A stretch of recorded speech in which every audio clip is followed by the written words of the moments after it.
So exosomes are better cost-wise. They are easier to handle and deliver. They penetrate the tissues better.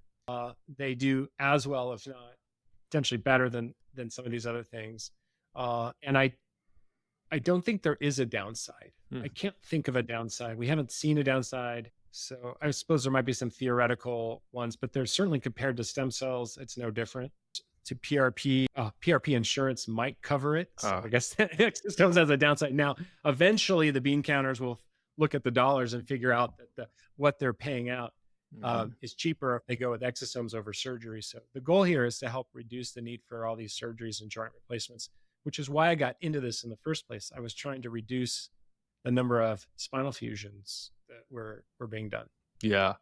The whole world of exosomes, whether it's stem cell derived or from other cells, I find extremely interesting. I'm sure it'll be like a future frontier of medicine because it really explains a lot. And I read a couple books where they mentioned exosomes, and I'm like, why isn't this more common knowledge?